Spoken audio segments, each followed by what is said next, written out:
Everyone. When examining a narcissist's psyche, it becomes crucial to acknowledge the parts they remain blissfully unaware of. While they pride themselves on their self-awareness, there are three hidden facets that elude their consciousness.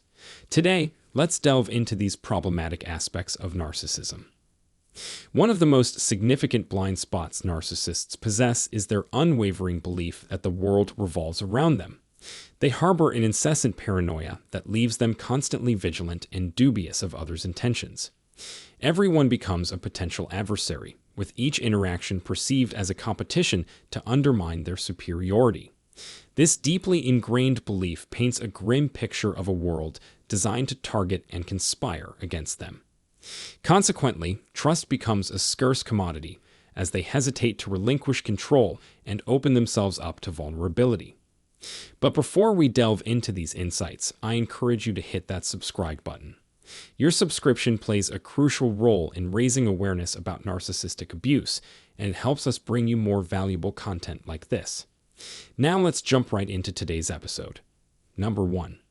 Narcissists can be their own worst enemies. Narcissists spend their lives thinking that everyone is out to get them. They believe that people are trying to compete with them, that others are trying to attack them, and that they're so special that everyone is targeting them intentionally. Because of this, they find it hard to trust anyone. They constantly point fingers in every direction, convinced that everyone harbors animosity against them. They believe that nobody wants to see them succeed. In reality, they are their own worst enemy. How does this happen? Well, every time something goes wrong in their life, and they are the ones responsible for it, they blame everyone else except themselves. They blame you, they blame the situation, they blame the entire universe, but they never take responsibility for their own actions. This lack of self-awareness means they don't reflect on their behavior, and they don't gain any insight into their actions. They remain stubborn and inflexible.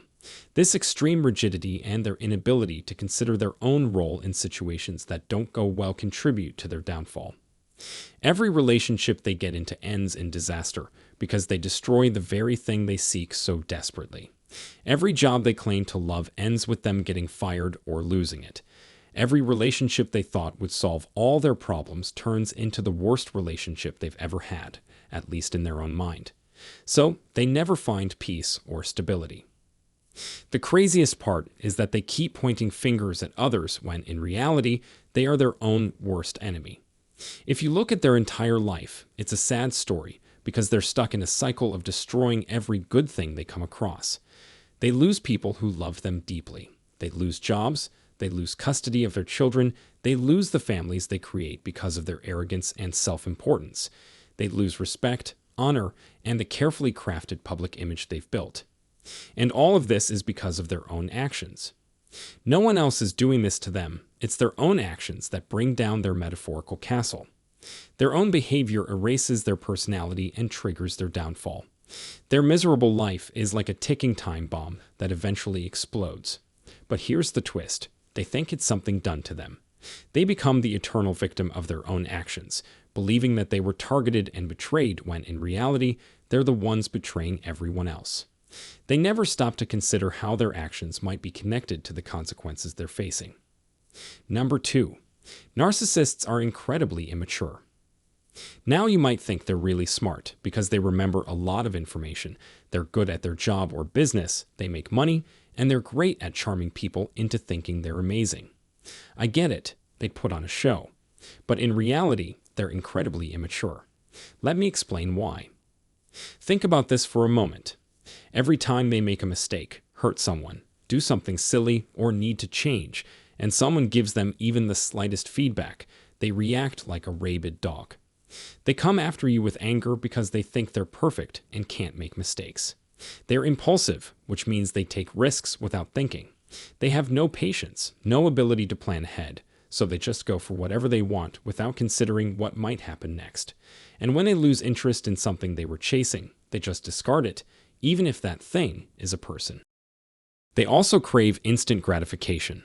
If they want something, they want it right now, no matter who gets hurt in the process. They throw tantrums whenever things don't go their way, acting like a child trapped in an adult's body. Honestly, children often show more maturity than narcissists. They're like spoiled kids when it comes to handling their emotions and delaying their desires. But they have the capabilities of adults, which can make them really dangerous to deal with, especially if they have more power, money, or influence than you, or in situations like court battles. They don't think about the consequences of their actions when it comes to sacrificing their children for their own egoistic needs. Another sign of their immaturity is that they expect you to take them back even after you find out they've been saying terrible things about you behind your back. Imagine this. A narcissistic parent runs a smear campaign against you, portrays themselves as the victim who was abandoned by their child, and then comes to you acting all nice, wanting to spend time together. It's mind-boggling that they think they can do both things. They get to trash talk you and then expect you to have a relationship with them. This is why they can't see the consequences of their actions. They simply expect you to get along with them, no matter what they've done. Number 3. Narcissists are extremely dependent on others. Imagine leaving a narcissist in the middle of nowhere, like a desert. They wouldn't last more than an hour. Why? Because they need other people as much as they need air to breathe. They have to have multiple sources of attention and admiration to keep going. They can't rely on themselves. They can't sustain their sense of self. They're like true parasites. If you were to break down a narcissist psychologically, you find that there's almost no real self there. So, what can they rely on? Everything that makes them up is a mishmash of things they've learned from different sources of attention and admiration. They're basically a collection of unhealthy coping mechanisms that rely on others to keep functioning. Yet, the foolish part is that narcissists believe they don't depend on anyone else. They think everybody depends on them. They're so caught up in their own grandiosity that they like to imagine and fantasize that everyone is bowing down to them, surrendering to their ego because they're the supreme ruler of everything. This is how they like to think. But if they were to face reality, it's actually quite different from their fantasy world. If you were to strip a narcissist of everything, no people to stroke their ego, no money, no reputation, no influence, absolutely nothing, and leave them alone with just their own empty self, I can guarantee you the narcissist would cease to exist. A narcissist only exists because of other people. If there are other people around, there's a narcissist. But if there's nothing to prop up their false sense of self, it naturally crumbles. That's a wrap for today's episode. I hope you found it enlightening. If you did, please share your thoughts in the comments and let me know if there's anything else you think narcissists aren't aware of. I'll catch up with you in the next one. Until then, let the healing process begin and continue.